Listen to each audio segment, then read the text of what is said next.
I always thought I came from a relatively stable family. Not perfect, but stable enough. I'm an only child. My dad, Greg, works in finance and is the kind of guy who calls everyone champ and makes jokes about fixing things. He never actually fixes. My mom, Diane, is a nurse. Strict, religious, and obsessed with keeping our family's image spotless. And then there's my aunt, Janine, Mom's younger sister. She's the fun aunt, but also the one that never quite settled down. She had my cousin Tori when she was just 18, and the father was never named. Tori grew up without ever knowing who her dad was. Janine always shut that conversation down. It's not important, she'd say. We don't need him. Tori and I have always been close, like weirdly close. People used to say we looked more like sisters than cousins. Same eyes, same cheekbones, even the same freaking laugh. I used to joke we were twins separated at birth. I didn't know how true that joke was. The first crack in the story came during a wedding. It was my older cousin's wedding, opened by a drama simmering like it always does at family events. I was in the hallway near the bathroom when I heard my mom and Aunt Janine arguing, quietly, but urgently. Janine, you owe me for what I gave up. Diane, you think I wanted to raise her alone? And you think I wanted to stay married to a man who slept with my own sister? I froze. You know those moments when the world narrows, when your pulse roars in your ears and your breath gets stuck behind your ribs? That was me. I didn't move until they walked out of the hallway, both pretending like nothing had happened. I plastered a smile on my face and tried to act normal. But inside, I was screaming. I went down a rabbit hole after that. I started with photos. I dug out every childhood photo I could find. Me, Tori, our parents, and the resemblance between Tori and my dad. It was suddenly disturbing. Same smile, same dimples, same freaking nose. Then I remembered.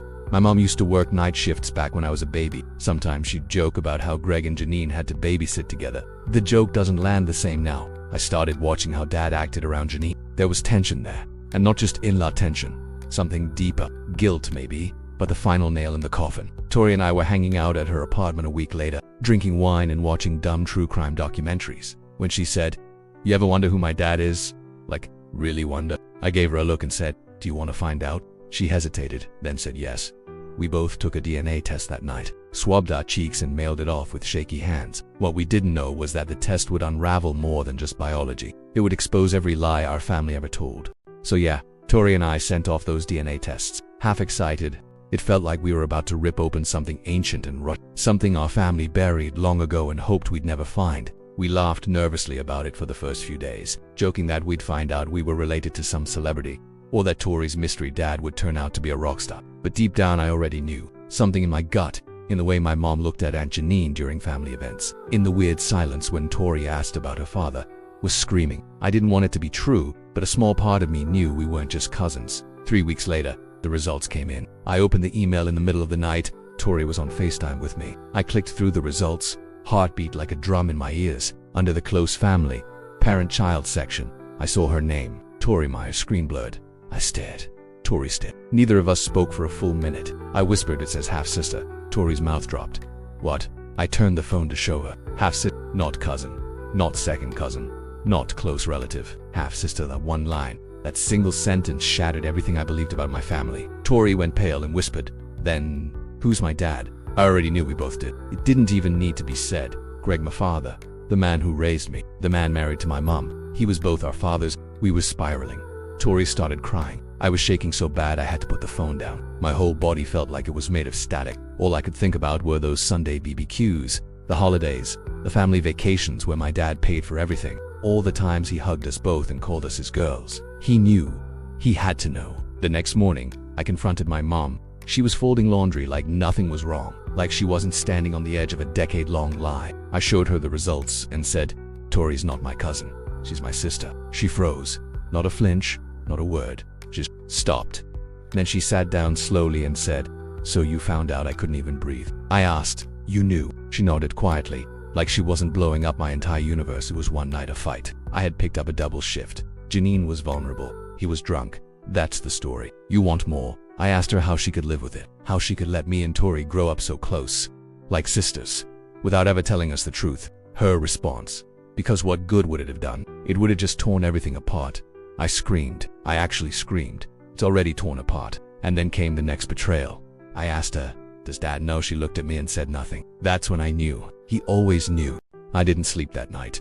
After my mom admitted she knew, and said he might know too, my brain wouldn't shut off. I kept seeing old memories with new meaning.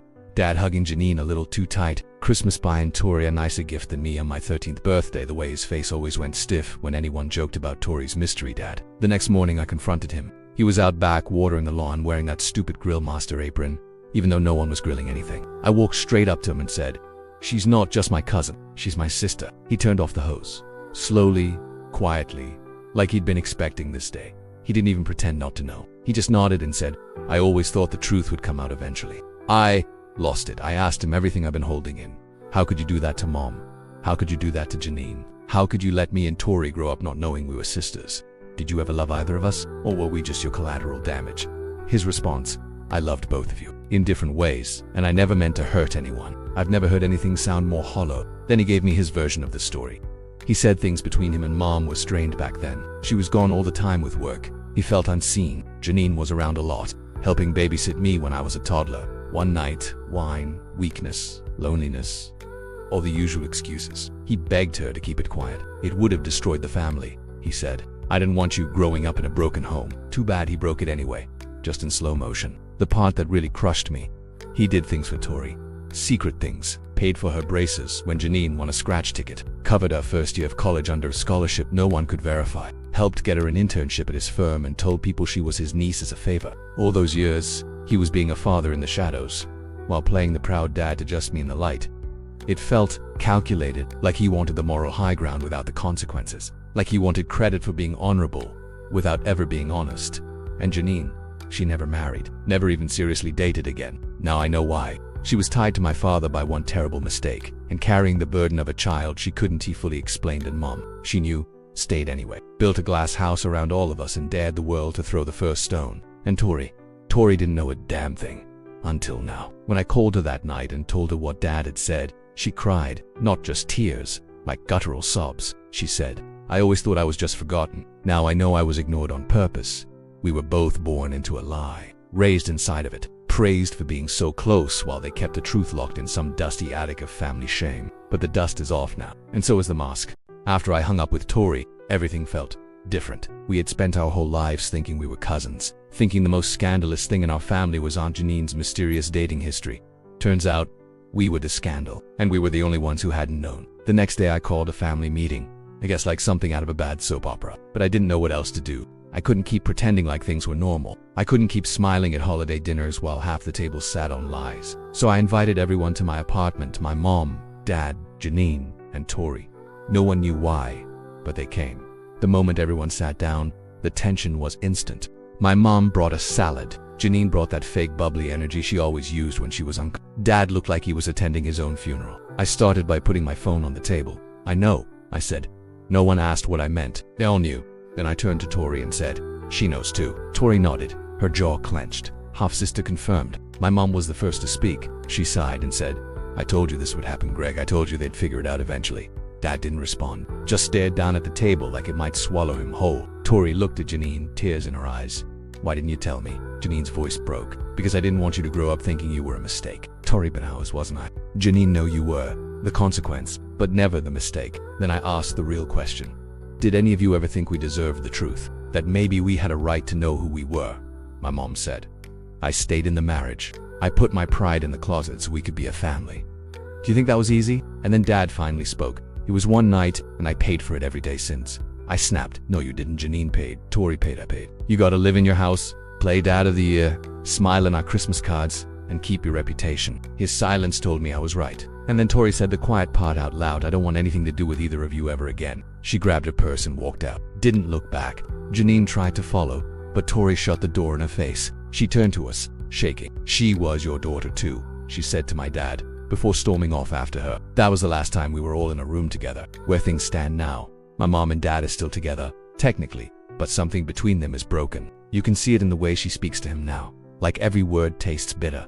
Janine moved to another city, said she needed to start over somewhere. She wasn't just a sister who ruined it. Tori and I talk, but not the same. It's weird trying to rebuild a bond when it suddenly has a new name. Sister, it's heavier than cousin. It means something different, something more permanent, more painful. And me, I feel like I lost my parents, not because they're dead, but because now I know who they really are. Final thoughts.